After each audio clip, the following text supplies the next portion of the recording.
Fall 1971, Dutch Harbor, Alaska.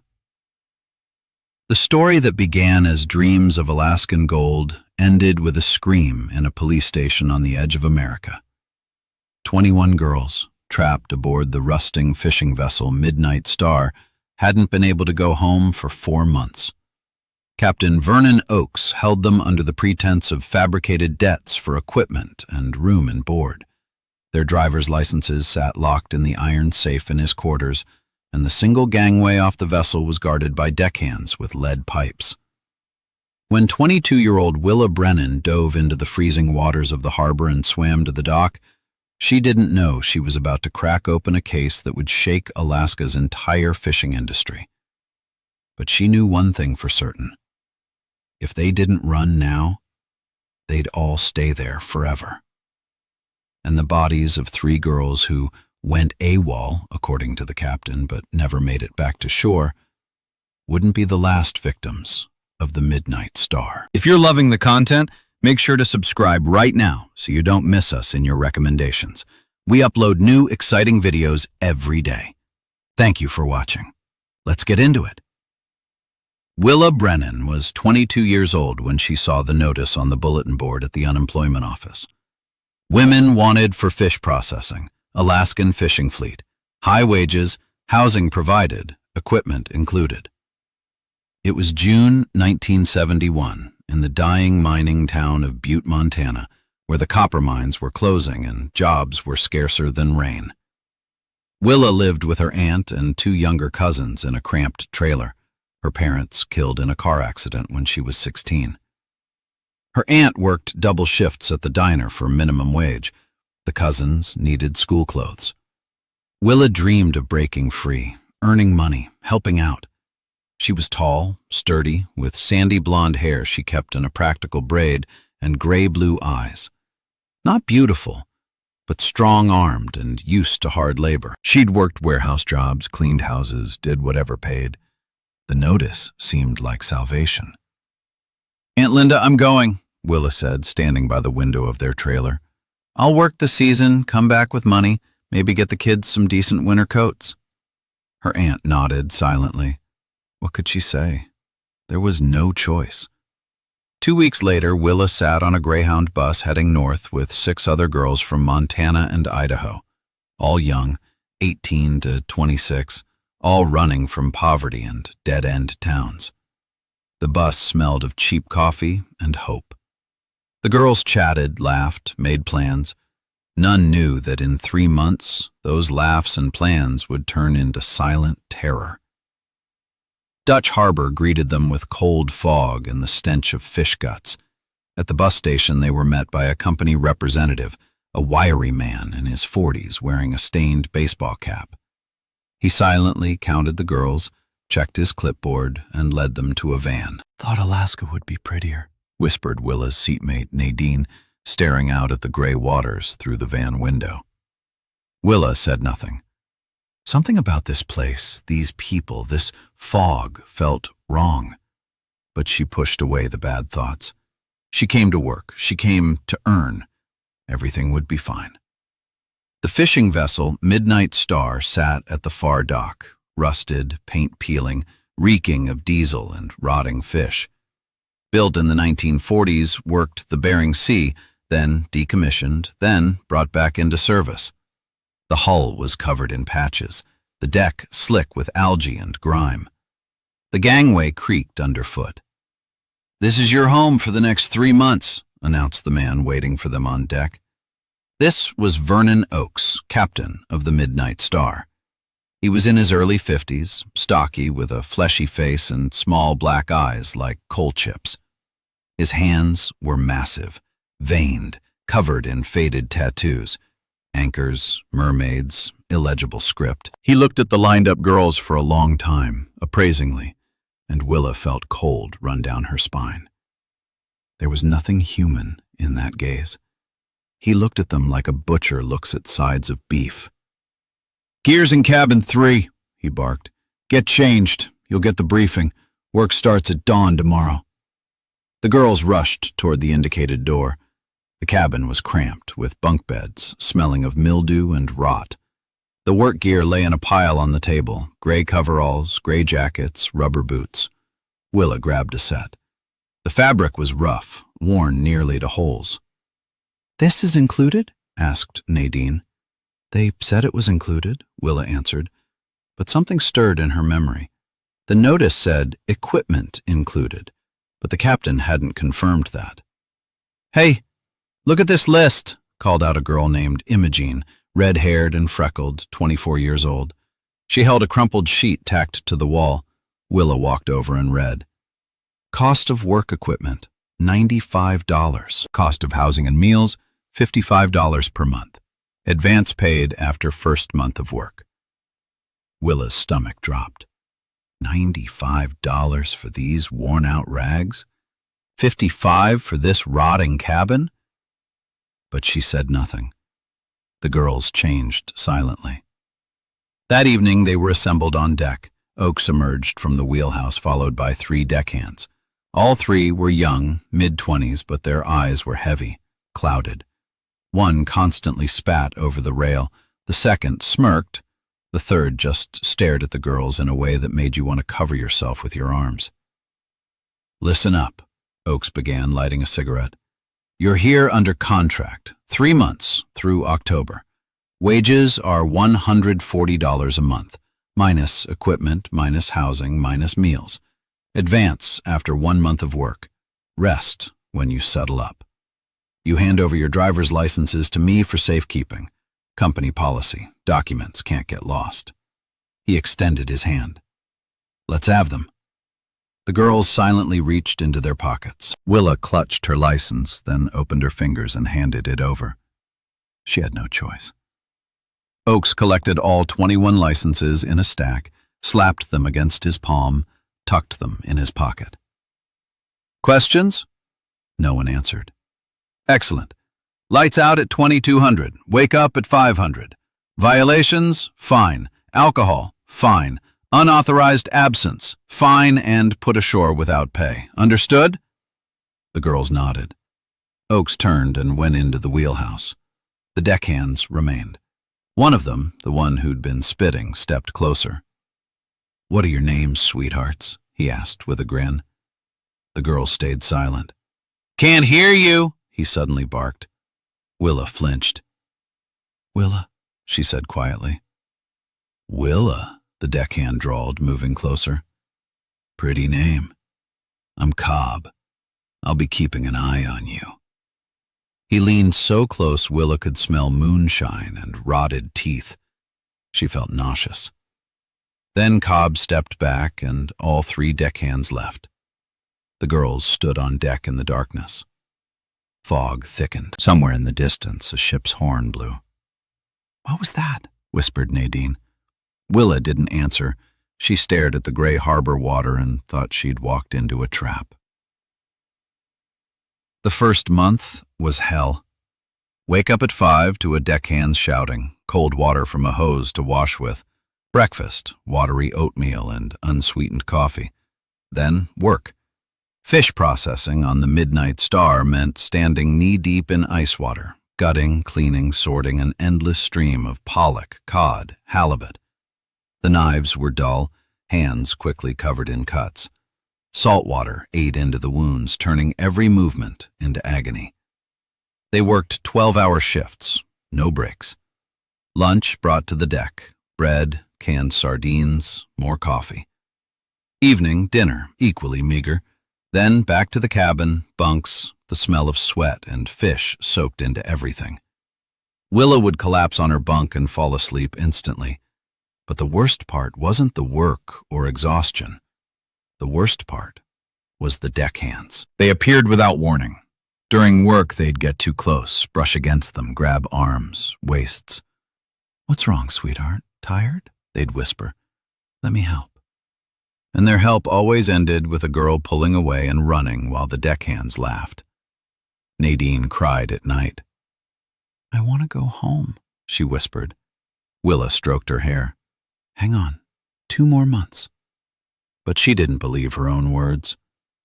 After 3 weeks, Willa tried to talk to Oakes. She knocked on his cabin door one evening. "Come in," his voice called. The captain's cabin was spacious, with a desk, cabinet, separate bunk, maps, photographs, pennants hung on the walls.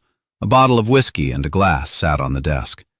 Oakes sat behind the desk, smoking. "Captain," Willa began, trying to stay calm, "I wanted to ask about the advance. It's been 3 weeks, almost a month. Can we get some money? I need to send some home." Oakes slowly turned toward her. His small eyes stared coldly. "Advance," he repeated. "Can you do math?" Willa was confused. "Math?" "Equipment, $95. Housing and meals, $55 a month. Total, $150. Your wages, $140. You owe me $10. Willa's vision went dark. But the notice said equipment was included." Oakes smirked. It said equipment. Didn't say free. Should have read more carefully, girl. He stood, walked toward her. Willa backed toward the door. "Listen good," Oakes said quietly, but his voice had steel in it. "You're here under contract. You owe me. Until you work off that debt, you don't get a dime. Clear?" "But how can I work it off if the debt grows every month?" Willa blurted out. Oakes smiled slowly. It was a terrible smile, without warmth, without humanity. "Then you'll stay a bit longer. Maybe through winter. Maybe through spring." Willa bolted from the cabin. She ran down the corridor, stumbling, gasping. They were trapped. He'd never let them go. Housing, meals, equipment. It was all mounting debt, impossible to repay. That evening she gathered the girls in the cabin, told them everything. Nadine cried. Imogene cursed. The others sat silent, pale, frightened. "What do we do?" someone asked. "Run," Willa said. "How?" Imogene looked at her. "They guard the gangway. Without our licenses, we can't get far. And where would we run? We don't know this town." Willa looked out the cabin window. Beyond the glass was fog, gray water, dock lights. Somewhere out there was the town, police, the law. But between them and the law was water, deckhands, Oakes with their licenses in his safe. "We try together," Willa said. "There's 21 of us, 4 of them. We just walk off, get to the police." The girls exchanged glances. "What if they stop us?" Nadine whispered. Willa didn't have an answer. The next day, Estelle disappeared. Estelle Kowalski, 23 years old from Idaho, had worked on the trawler from the beginning. Tall, thin, with dark hair. She didn't show up for morning wake-up. Her bunk was empty, neatly made. The girls exchanged looks. "Maybe she's sick?" someone suggested. But Willa already knew. She felt it. She approached one of the deckhands, that same Cobb. "Where's Estelle?" she asked directly. Cobb smirked. "Who's Estelle?" "Kowalski. She's missing." "Missing?" Cobb made a surprised face. "Maybe she took off? Going AWOL, that's bad. Captain doesn't like AWOLs." Willa felt everything inside her clench. "Where could she run? We're on a boat." "Who knows with you girls?" Cobb spat over the rail. "Maybe she went off with some dock worker. Maybe she's wandering around town. If she comes back, Captain'll have words with her." But Estelle didn't come back. A day passed, 2, 3. On the 4th day, Oakes assembled all the girls on deck. He stood with his hands behind his back, looking at them. "Kowalski deserted," he announced. "Went AWOL. That's a serious violation. If she comes back, she'll be punished. If she doesn't, worse for her. Without documents, without money, she won't get far." He paused. "Let this be a lesson to the rest of you. Anyone else tries to run, same thing. Only worse." The girls were silent. Willa stared at Oakes and saw the lie in his eyes. Estelle didn't run. She couldn't have run. The gangway was guarded. Town was far. She had no ID. So where did she go? That night, Willa couldn't sleep. She lay on her bunk listening to the sounds of the trawler, creaking bulkheads, water lapping against the hull, footsteps on deck. And another sound. Dull thuds. From somewhere below, from the hold. Willa got up, pulled on her jacket, left the cabin. The corridor was empty, lit by dim bulbs. She walked to the hold hatch, descended the iron ladder. The hold was huge, filled with crates, barrels, coiled nets. It smelled of fish and diesel. A single bulb burned in the corner, and there, in that corner, Willa saw something that made her breath catch. Estelle's clothes. Her gray jacket, her rubber boots neatly folded in a pile. And next to them, a dark stain on the floor. Willa moved closer, bent down. It was blood. Dried, but still visible. Blood. "What are you doing here?" a voice said behind her. Willa jumped, spun around. It was one of the deckhands, not Cobb, another one named Harlan. He stood by the ladder, blocking the exit. I heard a sound," Willa stammered. "Thought I'd check." Harlan slowly approached. "Don't go checking where you're not wanted," he said quietly. "Understand?" Willa nodded. Harlan grabbed her shoulder, squeezed painfully. "Girls who know too much usually disappear. Like Estelle. Understand?" Willa nodded again. She was shaking. Harlan pushed her toward the ladder. "Go, and keep your mouth shut. If you say one word, you'll regret it." Willa scrambled up the ladder, burst onto the deck, ran to the cabin. She lay on her bunk, pulled the blanket over her head, and pressed her hand to her mouth to keep from screaming. Estelle was dead. They killed her. And if Willa didn't stay quiet, they'd kill her too. 2 weeks later, Darla disappeared. Then Corinne. Darla Hewitt was 19, Corinne Landry was 20. Both vanished at night. Both supposedly went AWOL, as Oakes announced. But Willa knew the truth. She'd seen the deckhands take Darla up on deck at night, heard a scream, short, cut off. In the morning, Darla was gone. The girls stopped talking. They worked in silence, ate in silence, slept huddled together. Fear hung in the air, thick, sticky like fog. They were hostages. They were slaves.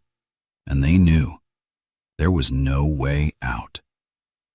Oakes became even more brutal. He instituted new rules.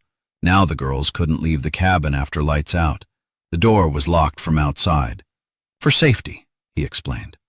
Really, so they wouldn't escape, so they wouldn't find those things lying in the hold, so they wouldn't see what the deckhands did at night. Willa understood. This was the end. If they didn't do something now, they'd all die here. October turned to November. The trawler didn't go to sea. It sat at the dock, rusted, grim, like a floating prison. Officially, they were still working under contract. In reality, they were captives. One evening, Willa gathered the girls. 18 remained. 3 had vanished. "We have to run," Willa said. "All together. Tomorrow." "How?" asked Imogene. "They locked the door." "I found a way." Willa showed a thin metal strip she'd stolen from the workshop. "Can pick the lock from inside. We leave at night when the deckhands are asleep. Climb over the rail, swim to the dock, then to the police." "I can't swim," Nadine whispered. "I'll help." Willa took her hand. "We'll all help each other. But if we stay, they'll kill us. All of us. One by one." The girls were silent. Then Imogene nodded, then another, then all of them. "Tomorrow night," Willa said. That night she didn't sleep, lay on her bunk, listening to her friends breathe, preparing. She was afraid of the cold water, afraid of the deckhands, afraid of failure. But she was more afraid of staying here.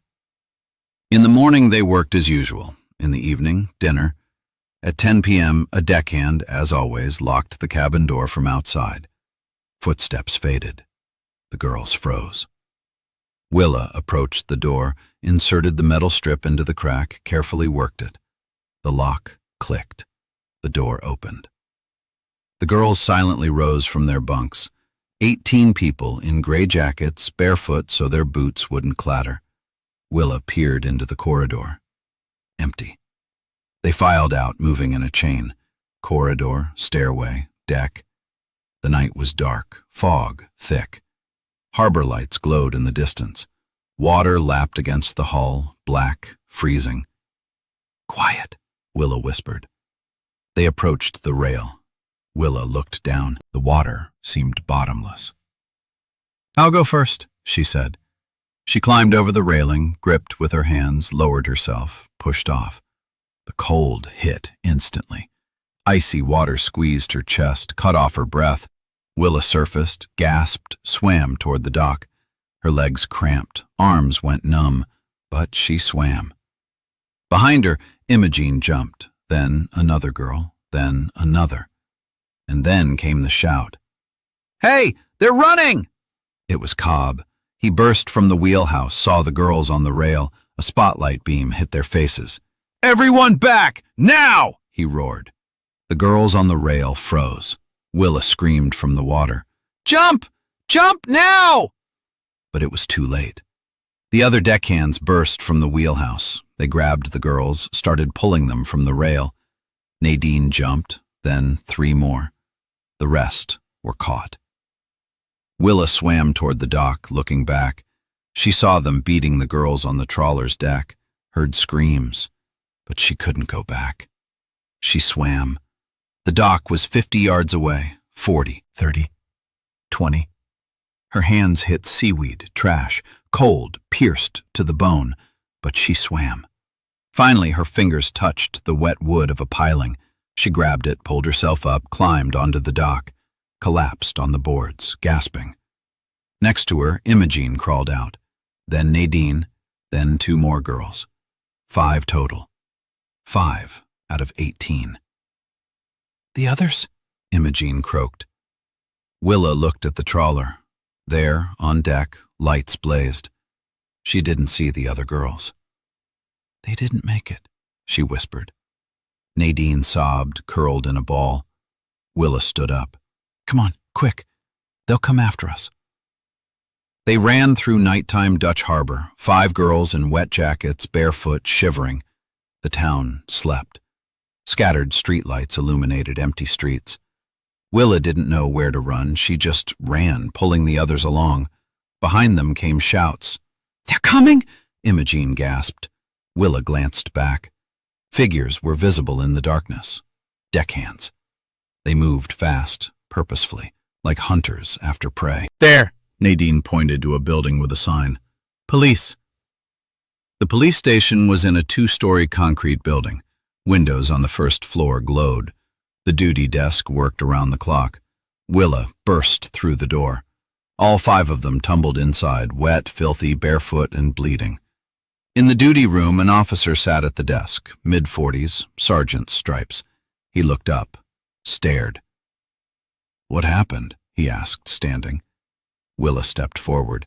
She opened her mouth to speak and suddenly couldn't. Words stuck in her throat.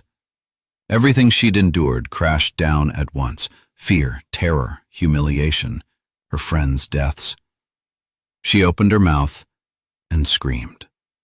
Just screamed, long, raw, like wounded animals scream.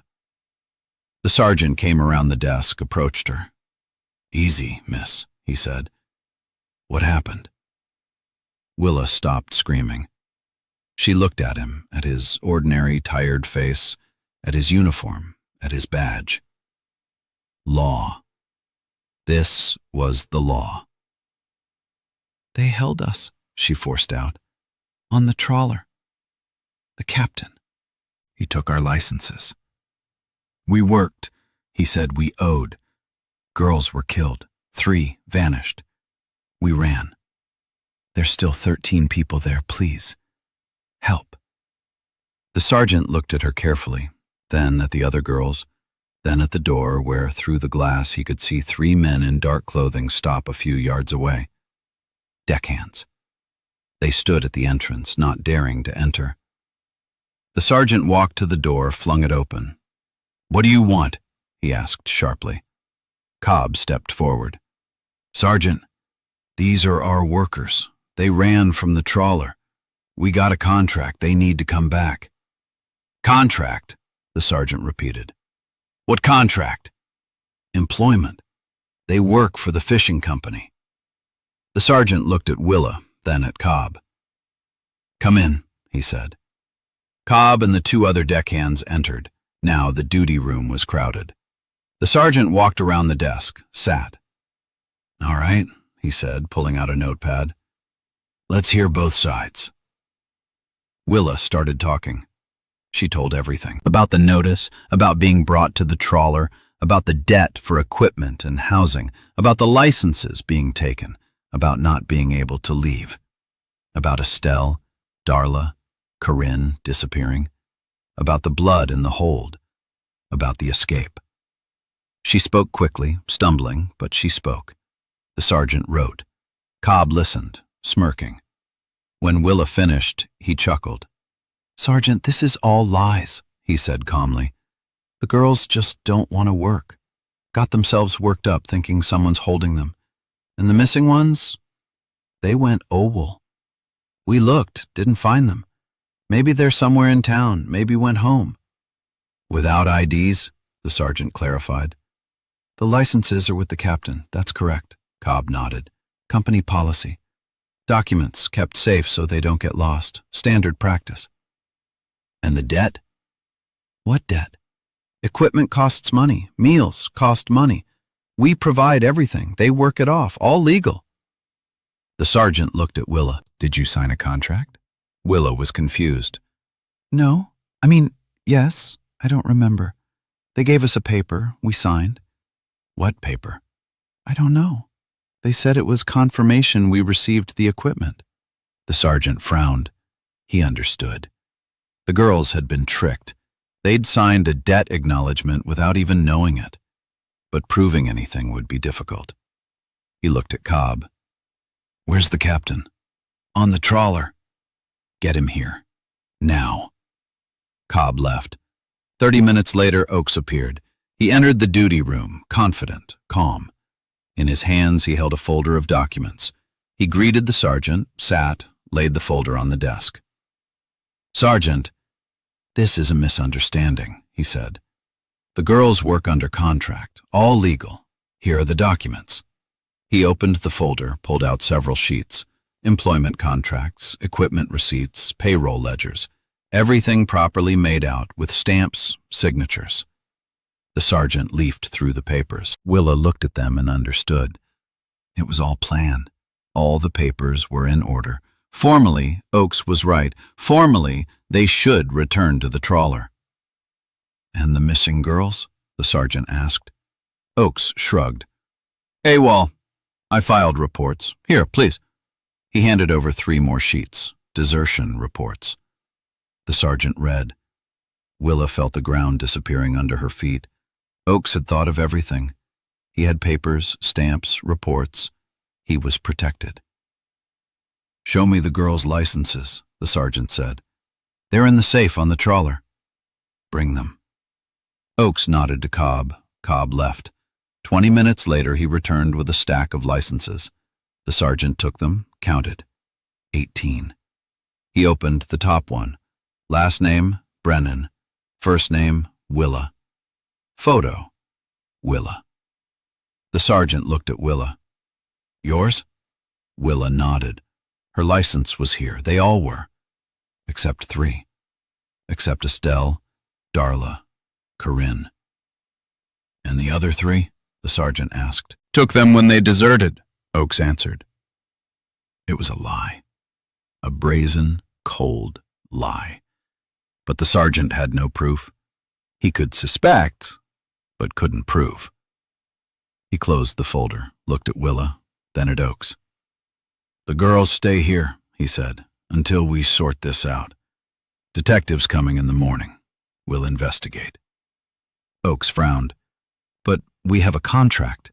The DA's office will check the contract. The sergeant cut him off. For now, the girls are under police protection. You're free to go. Oakes slowly stood, looked at Willa. His gaze held a threat. See you around, girls, he said quietly, and left with the deckhands.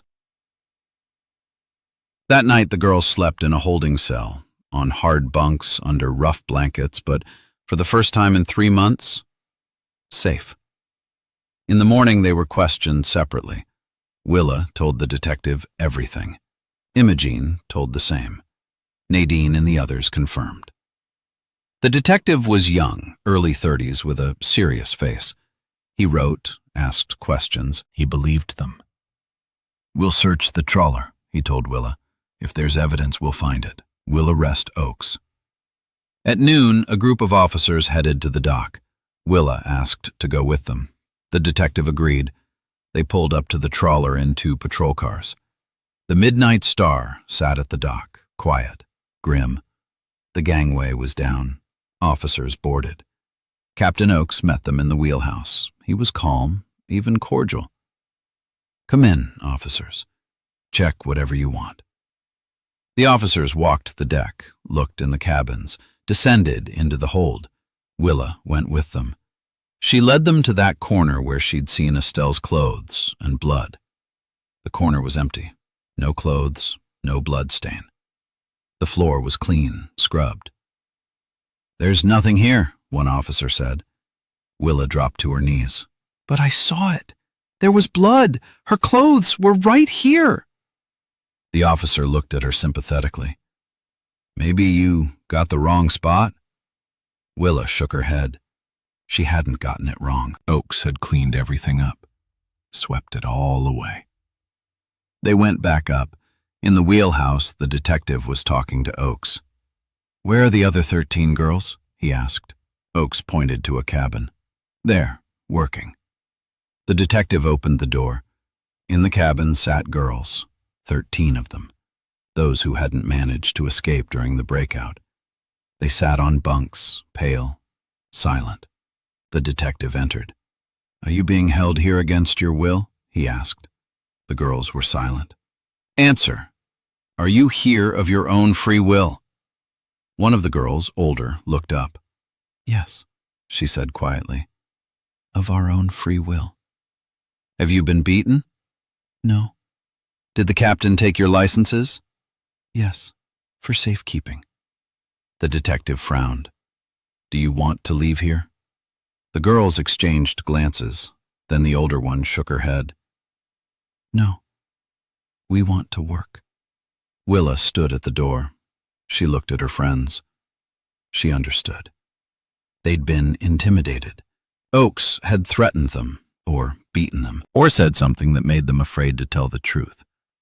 They feared Oakes more than they trusted the law. The detective left the cabin. He looked at Oakes. Where are the 3 missing girls? Oakes shrugged. I don't know. They went AWOL. Maybe in town. Maybe went home. Without IDs. Maybe they found a way. The detective was silent. He knew something was wrong, but he had no proof. His men had searched the trawler, found nothing suspicious. The girls weren't giving statements. Formally, everything was in order. He couldn't arrest Oakes. They returned to the station. The detective sat at his desk, looked at Willa. I can't hold him, he said. No grounds. But he won't touch you anymore. I took your licenses. You're free. You can go home. Willa was silent. And the others? She asked.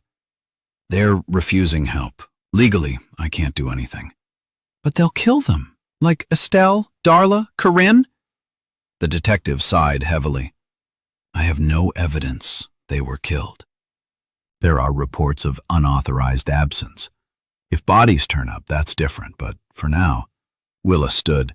She looked at the detective, at the sergeant, at all these uniformed people who were supposed to protect, but couldn't. You don't understand, she said quietly. We were there. We saw. You don't understand what he's capable of. I understand, the detective said, but the law requires evidence. Willa left the office. Imogene, Nadine, and the two other girls waited in the hallway. What did he say? Imogene asked. Said we're free, Willa answered. The girls exhaled, but Willa wasn't relieved. 13 of her friends were still on that trawler, and she couldn't do anything. 3 days passed. Willa and the other 4 girls stayed in a women's shelter. The detective arranged it, gave them money for tickets home. Come by tomorrow for the tickets, he said. But that night a dock worker ran into the police station. There's a body in the water, he shouted. At Dock 5, a woman. Officers drove to the scene. Willa was woken in the middle of the night, asked to come identify. She got in the car, shaking. She knew. She already knew. The body lay on the shore, covered with a tarp. The detective silently pulled back the edge. Willa looked. It was Lorraine Palmer, 25 years old, from Wyoming, one of the 13 who'd stayed on the trawler. Her face was blue, swollen from the water. On her neck, strangulation marks. She was strangled, the detective said. Willa closed her eyes. Tears ran down her cheeks. Oaks, she whispered. We'll arrest him. Now we have grounds. In the morning, Oaks was arrested. The trawler was cordoned off. Officers searched it again, this time more thoroughly. In the hold, under a layer of nets, they found a duffel bag. In the bag, personal items. Driver's license for Estelle Kowalski. Driver's license for Darla Hewitt. Driver's license for Corinne Landry. The dead girl's belongings. Oaks was interrogated. He stayed silent, then confessed partially. Yes, he killed Lorraine. She tried to escape. He stopped her, accidentally strangled her, dumped the body overboard. About the other 3, he denied it. They searched for them, checked the whole harbor, all the surroundings. No bodies found. Most likely they'd been dumped at sea with weights tied to anchors. The sea wouldn't give them back. Oaks went to trial. The process was closed. Charged with murder and unlawful imprisonment. Sentenced to 25 years in a federal penitentiary. The deckhands, accomplices, got 10 years each. The trawler Midnight Star was decommissioned and scrapped. The remaining 12 girls were released, given compensation money, tickets, sent home. Willa returned to Butte in December. She brought money, compensation from the fishing company for damages, $600. She gave it to her aunt, bought the cousins new winter coats. She got a job at the post office, quiet work, no trawlers, no sea. She never left Montana again. At night she had nightmares, gray water, the rusted trawler, Oaks's face, her friends' screams, blood in the hold. She'd wake in cold sweat, press her hand to her mouth to keep from screaming. Her aunt didn't ask. The cousins didn't know. Nobody knew. In town they whispered, Brennan went to Alaska. Something happened. But nobody knew details. Willa didn't tell. In spring 1973, she received a letter from the detective. Dear Miss Brennan, I inform you that Captain Vernon Oaks died in prison. Cause? Inmates. Case closed. Respectfully. Willa burned the letter in the stove. She watched the paper blacken, curl, turn to ash. Oaks was dead. But Estelle, Darla, Corinne, Lorraine, they were dead too. And no sentence would bring them back. Many years later, when Willa was nearly 40, she sat in her apartment and suddenly heard a song on the radio, Beyond the Sea. And she cried. Cried so hard she couldn't stop. Her aunt hugged her, stroked her hair. What's wrong, honey? Willa didn't answer. She couldn't say that the sea would forever be a graveyard for her, that she couldn't see ships, couldn't hear foghorns, couldn't even eat fish, that in her memory, would forever remain the fall of 1971, Dutch Harbor, the trawler Midnight Star, and that terror which has no statute of limitations.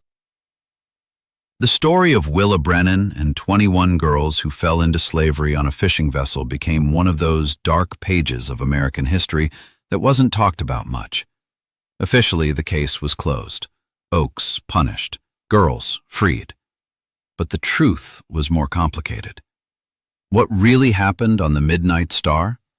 The investigation established only the tip of the iceberg.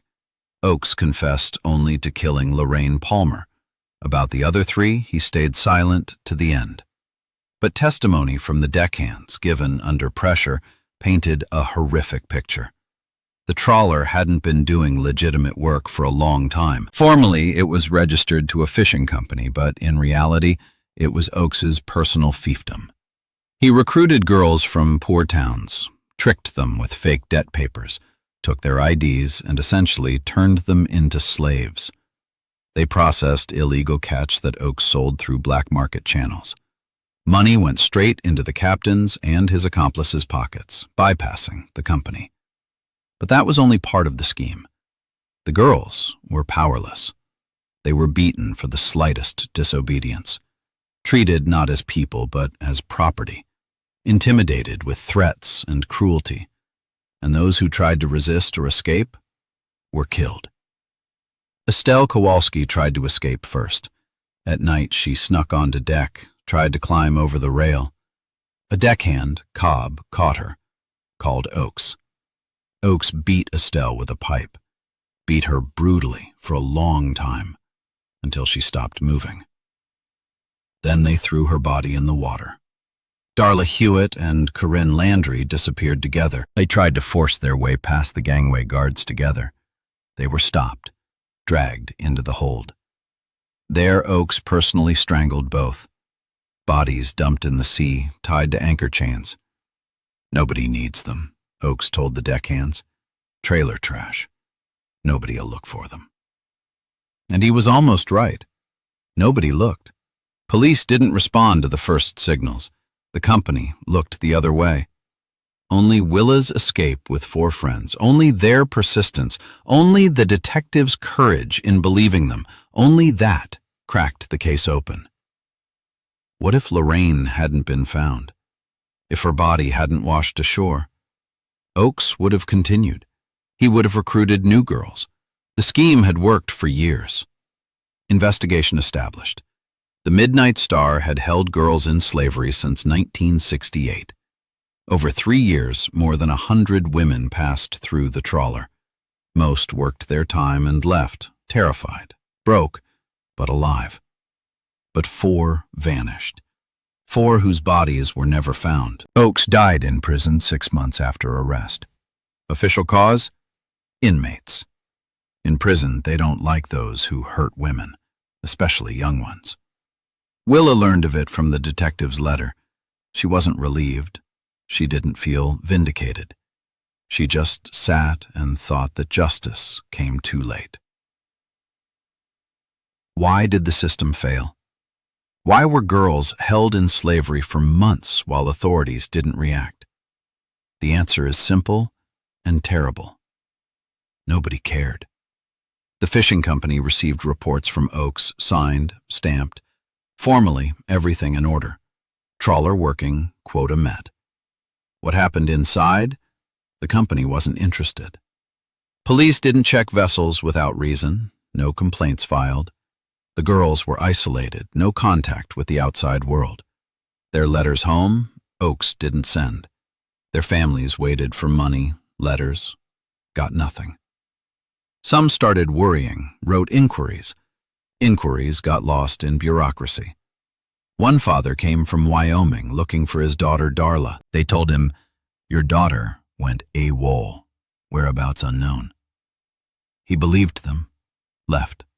That's how the system worked, or rather, didn't work. It failed where people were considered expendable. Girls from poor towns, no connections, no protection. They were nobody. Alaska in those years was a special place, edge of America, where law came late, where many things were decided by force and connections, where human life was cheap. Oakes knew this. He used it. But he didn't account for one thing. He didn't account that even the most frightened people can find courage, that collective fear can turn into collective courage, that it only takes one who decides to jump into freezing harbor water to bring down the whole system. Willa Brennan was that one. She jumped first. Others followed. And though not all were saved, though the price was terrible, they won. They destroyed the scheme. They dragged into the light what should have stayed in darkness. Years passed. Willa never married. She stayed in Butte, worked at the post office until retirement. Her aunt died in the 80s. The cousins grew up, moved to cities. Willa stayed alone in the old apartment. She rarely went out, avoided parties, gatherings, celebrations, lived quietly, invisibly.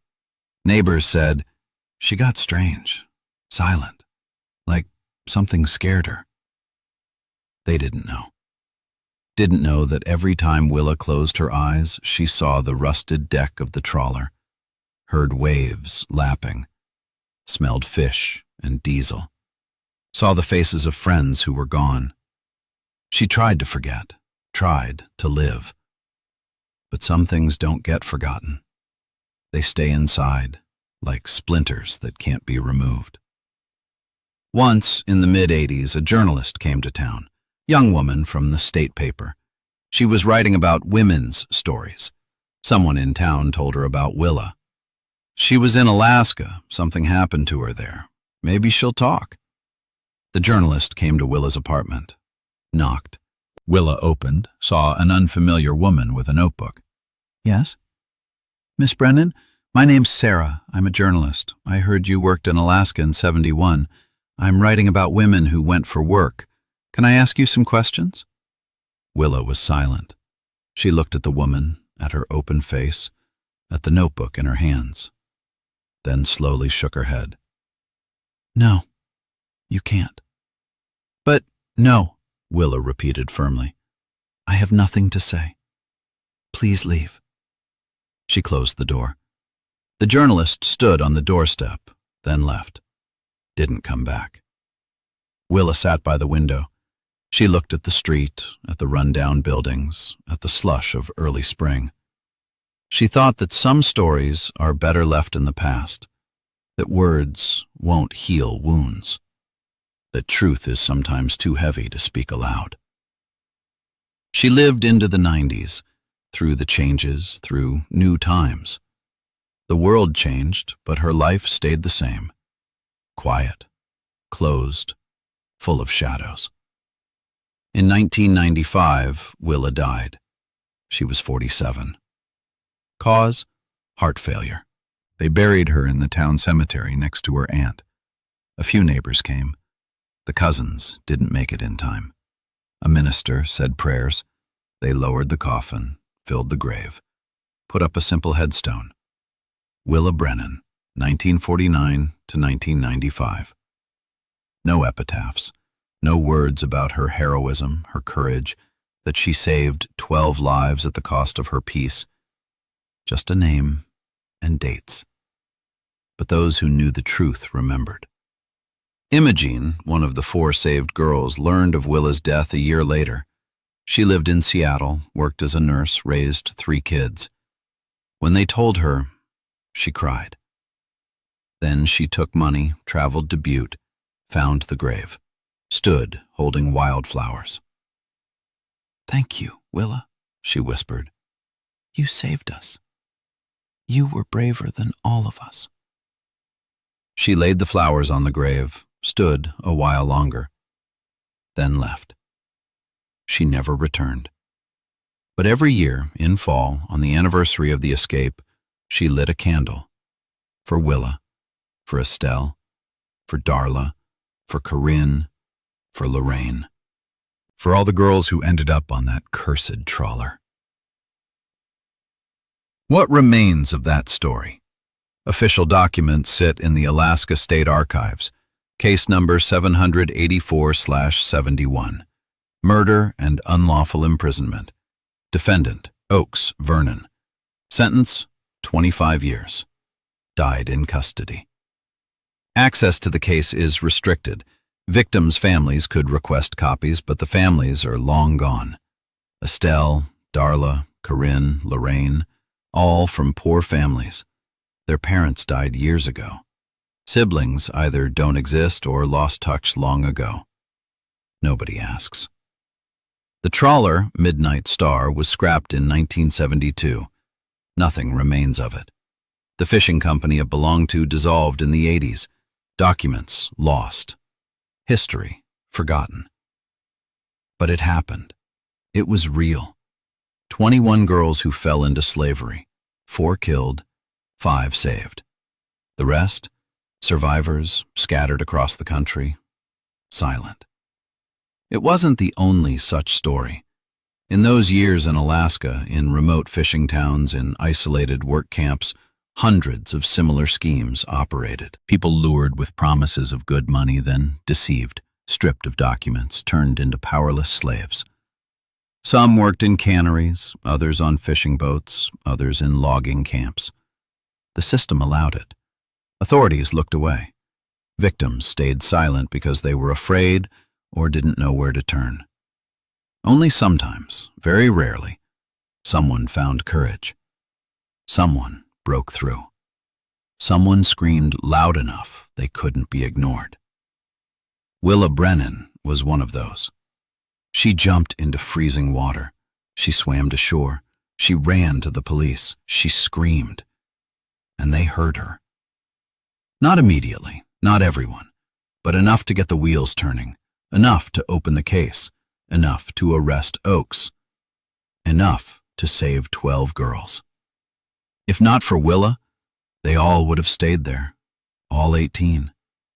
Oakes would have continued, killed more, maybe another year, maybe 2, maybe 10. Nobody knows. But Willa stopped him. She, a fragile 22-year-old girl from a Montana trailer park who just wanted to earn money for her family. She wasn't a hero. She didn't plan a grand gesture. She just wanted to survive. And she did what seemed impossible. Jumped, swam, ran, screamed. And it was enough. The moral of this story is simple and complex at once. Collective courage defeats fear. While the girls were scattered, terrified, each thinking only of herself, they were powerless. Oakes easily controlled them. But when Willa brought them together, when they decided to act as one, they became a force. Not all were saved. The price was terrible. But they tried. They didn't stay passive victims. They resisted. And that resistance, that collective courage, changed everything. If Willa had jumped alone, not calling the others, she'd have been caught and killed. If she hadn't convinced the others they needed to run together, nobody would have dared. It was the collective decision, the unity, however temporary, however desperate, that gave them a chance. 5 of 18 survived. Not many, but more than 0. In Alaska, law really did come late. The system failed. Authorities looked away. But when victims found the courage to scream loud and long, law eventually came. Late, insufficiently effective, but it came, and that gave hope. Hope that not all was lost, that even in the darkest situation, there's a way out, that you only need to find the courage to look for it. Willa Brennan found that courage. She paid for it with her peace, her mental health, her chance to be happy. But she saved 12 lives. That's a lot. That's huge. That's heroism. Heroism nobody knows about. Heroism not in history books. Heroism that remains only in archival files and in the memory of a few survivors. But it happened. And it matters. Because every saved life is a whole world. Every girl who came home is family, children, future. Imogene had 3 kids. Nadine married, had 4. The others also lived, loved, raised children, grandchildren. All this became possible because one autumn night in 1971, 22-year-old Willa Brennan jumped into the freezing waters of Dutch Harbor and swam toward freedom. Not knowing what waited on that shore, but knowing for certain, staying was impossible. That's courage. Not absence of fear, but action despite it. A leap into the unknown, a step that could cost your life, but gives a chance. Willa took that step, and others followed. Not all, but enough to win, to break free, to live. That's the lesson. That's the moral. That's the meaning of that terrible fall of 1971 in Alaska, where a rusted trawler became a prison and the cold harbor water became the path to salvation. The story ended, but memory remains. And as long as someone remembers, the story lives to teach, to remind, to inspire, so that next time, when someone finds themselves in a similar situation, they'll remember there's always a way out. You only need to find the courage to look for it. And better to look together, because collective courage defeats fear. Always.